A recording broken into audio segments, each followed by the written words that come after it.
ముందుగా గోంగూరని నీట్గా కడిగి ఎండలో అయితే ఆరబెట్టుకోవాలి. అసలు తడి చెమ్మ ఏమీ ఉండకూడదు.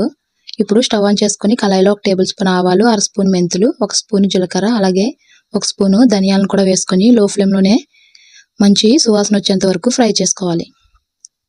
ఇవిలా దోరగా వేగిన తర్వాత వీటిని అయితే పక్కకు తీసుకోండి.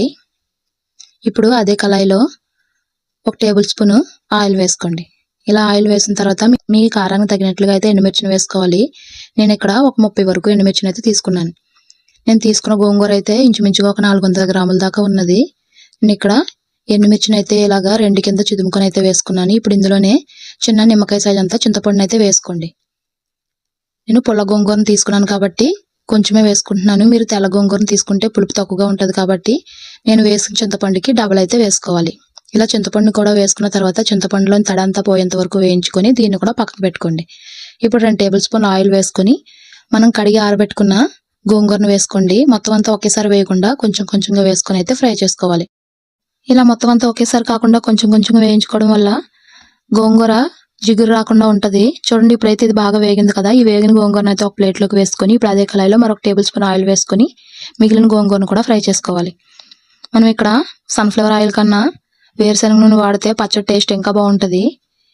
ఈ విధంగానే కడిగి ఆరబెట్టుకుని గోంగూర మొత్తాన్ని కూడా ఫ్రై చేసుకుని ఓ పక్క అయితే పెట్టుకోండి. ఇప్పుడు వేయించిన అన్నిటిని అయితే పూర్తిగా చల్లారనివ్వాలి. ఈ లోపు అదే కళాయిలో మరొక 1/2 కప్పు నూనె అయితే వేసుకోండి. నూనె వేసుకున్న తర్వాత ఇప్పుడు అందులోనే ఒక 1/2 టేబుల్ స్పూన్ ఆవాలు, మీకు నచ్చితే 1/2 స్పూన్ మెంతులు వేసుకోండి, లేకపోతే స్కిప్ చేసేయచ్చు. అలాగే 1/2 స్పూను జీలకర్ర, 1 స్పూను శనగపప్పు, 1 స్పూను పొట్టు మినపప్పును వేసుకోండి. ఇది కొద్దిగా వేగిన తర్వాత ఇందులోనే 4-5 ఎండుమిర్చి, అలాగే 5-6 వెల్లుల్లి రబ్బలను కూడా వేసుకొని వీటిని కూడా దోరగా వేయించుకోవాలి. ఇప్పుడు పోపు అంతా బాగా వేగిన తర్వాత ఇందులోనే కొద్దిగా కరివేపాకును వేసుకొని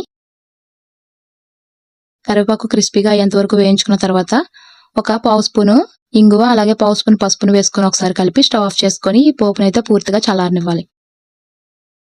ఈ లోపు మిక్సీ జార్లో ఆవాలు, మెంతిపిండిని అయితే ఇలా మెత్తగా మిక్సీ పట్టుకొని ఇప్పుడు అందులోనే వేయించి పక్కన పెట్టుకుని ఎండుమిర్చి, చింతపండు ఉంది కదా, దాన్ని కూడా మిక్సీ జార్లో వేసుకొని ఒక 10-15 వెల్లుల్లి రబ్బలను కూడా వేసుకొని కొంచెం కచ్చాపచ్చగా మిక్సీ పట్టుకోండి. ఇలా కోర్స్గా మిక్సీ పట్టుకున్న తర్వాత ఇప్పుడు ఇందులోనే వేయించి పక్కన పెట్టుకున్న గోంగూర, అలాగే 2 టేబుల్ స్పూన్లు కల్లుప్పును అయితే వేసుకోండి. ఇలా ఉప్పు వేసుకున్న తర్వాత మెత్తగా మిక్సీ పట్టుకొని ఈ పచ్చడిని అయితే ఒక గిన్నెలోకి వేసుకోండి.